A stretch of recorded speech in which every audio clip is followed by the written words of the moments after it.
It's called YouTube for a reason. Ladies and gentlemen, it's called YouTube for a reason. So just be you. And if you're watching this on TikTok, hey, hello. Same advice applies, just a different platform. Can you believe I've been making videos for like 3 years, not as consistently as recently, but I've been making them for like around 3 years or so, and only recently, in the past 2-3 months, have I gone, wait a minute, it's called YouTube. Maybe I should just be me and see what happens after spending years and years and years scrolling. And that's why I love YouTube. To me, YouTube is the GOAT. TikTok, you're good too. You're right underneath it.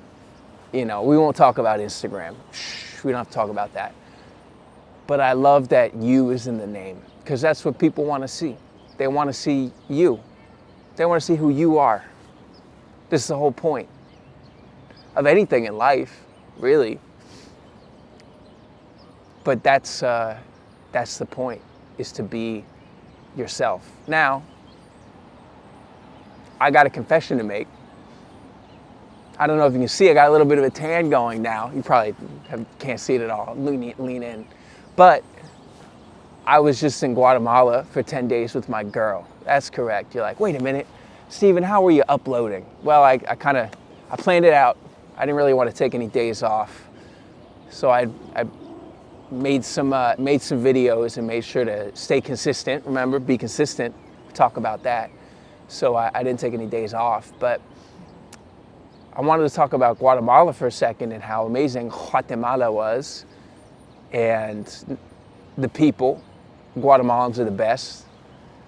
They were super friendly. And even the gringos, there was a lot of gringos there too. And we stopped at this place in Lake Atitlan. Go there if you go to Guatemala, it's amazing. There's this place called Santa Cruz La Laguna. And we stopped there.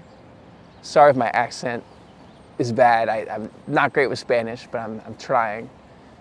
And we stopped in Santa Cruz La Laguna. You have to get there by boat. You get on the lake from Pana and you go directly to Santa Cruz by boat. There's no real other way to get there. There's like one road to get there, maybe, from Pana Jachel. And we were walking around on the first day that we were there, the first full day. We went up into the village to see it. And we're coming down and we meet this guy, this expat mayor, M-A-Y-E-R, I think, or M-E-I-R. I have no idea how to spell his name. And it's just this dude talking to everyone in the village. Clearly he knows everybody. And he's talking and we're walking down the hill from Santa Cruz. It's all on a hill.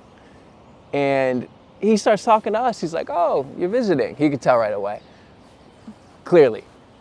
And he's like, you're visiting? Oh, okay. Like, how do you like it? We started chit-chatting a little bit. He's like, we don't really see many people up in the village. It's nice that you're looking around.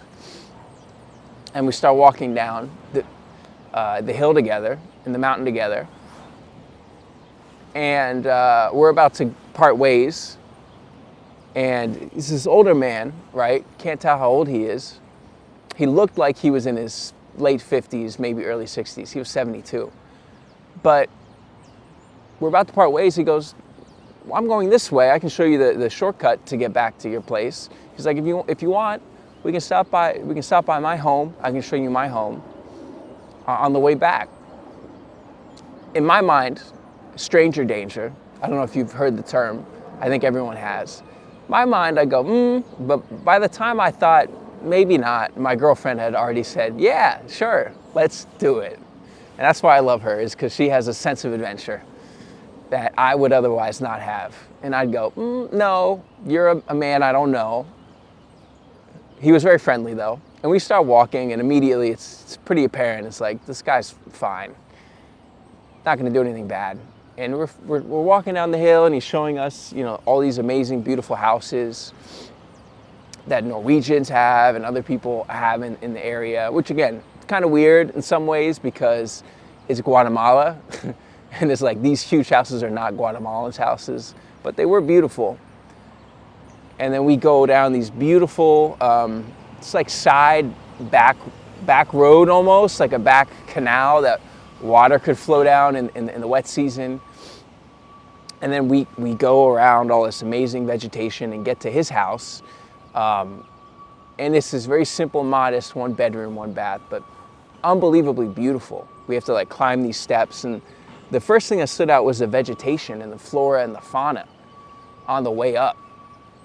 And he had like 200 different types of like flora and fauna, like flowers there.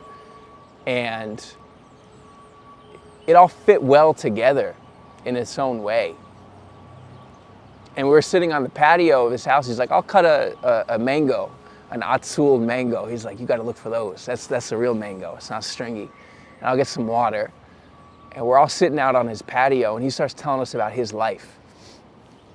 And he's 72. He's like, oh, you guys look great together. For whatever reason, he starts telling us about his life. And he's like, in my 40s, I started sailing. I worked in construction, and I was in like the Midwest, and I took a break, and I decided to go sailing for 6 years. And he's like, I hopped a boat with these 2 Japanese, like this wealthy couple, and we start sailing all over the world, right? We go all the way out to the Asia Pacific, and we're going from island to island. And he's like, some of these islands you can't even really land on for the most part unless you have the right equipment and you have everything planned out correctly. You know, and we're sailing, and at some point he's like, I run out of money, so I have to go back home and work in construction again, and then I go back out.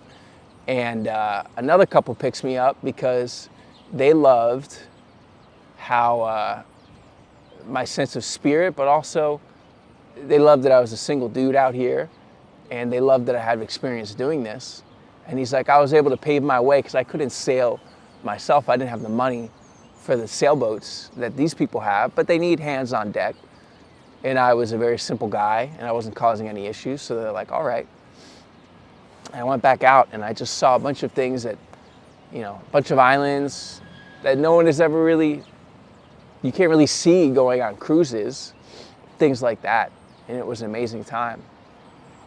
And all the while I had some property still in Guatemala, and my investors, or not investors, but the people who invested with him, they're like, you gotta sell out, you gotta sell out. He's like, nope. And he's like, I was able to start building this home here. Again, it was very modest compared to some of the others we saw, but beautiful and simple. And he built it from that. And he had a real sense of life about him, Mayor, that you don't see too much anymore. And I thought about it for a couple of days, and you know, on the plane ride back from Guatemala, I go, man, this would have been awesome to hear this guy's life even on YouTube, right, or in an interview or something. But that's not really how life works. You know, we meet all these individuals, and they come and go. And I just wanted to share his story because I thought it was so interesting, and it was just him. And he's not a celebrity. He's not a famous artist. He hasn't done anything crazy other than one special thing. He's lived life by being himself. And he talked about some of the sacrifices he had to go through with it. He's been a single guy his whole life. He has a girlfriend and everything, but he was just being himself, and I was like, wow, this is really interesting. We got to learn a little bit about him and his path, and the journey of I would say the journey of always just being curious. And it was really cool. I really enjoyed it. I'm glad, even though I had stranger danger in my head, the fact that we still stayed there and we spent some time with this dude before we left at like lunchtime was amazing. So I say all this to say, you know, sometimes the most extraordinary people, they seem to live very ordinary lives. And there's nothing wrong with that. And that's where the beauty lies, is within yourself and being you. So whether you make videos or not on platforms like this, I think you should just be yourself, because it's extraordinary. People love it. Just be you. Because again, it's called YouTube for a reason.